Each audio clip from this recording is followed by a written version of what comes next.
с чего бы ты начал обратно заново? У тебя есть разные понимания уже, ты везде работал, и с этого я хочу понять, с чего можно начать новым предпринимателям или тем, кто сейчас не может себя найти, да? Вот с чего бы ты начал обратно, чтобы к этому прийти? У тебя все забрали, дом, квартиры, деньги. Опыт остался. Ты знаешь, да? Просто кылып койгон нерсеңди мы оставляем. Мен мисалы ар кайсы стадияда кылып көргөндө баары эң жеңилиги товарный бизнес. Бир аз азыраак акча менен алдың, саттың, кылдың. То есть оңоюраак да, цикл жаап кылуучу мисалы.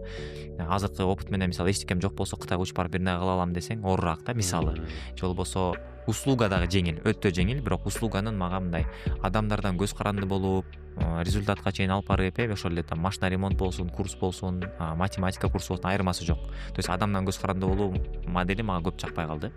Товарда жеңилирээк, сен товарды алдың, саттың. Бул соодагерлик да, пайдасы көбүрөөк боло турган. Сезону жок. Товарларды тандамак. Анализ дегенди жакшы көрөм. Бат-бат таап алышым мүмкүн. Мисалы муктаждыкка жараша бир товарды, же болсо боюнда барлар үчүн бир товар, же болсо мектептегилер, же швеяда отургандар деген сыяктуу бир узкий категорияда товарный менен кирмек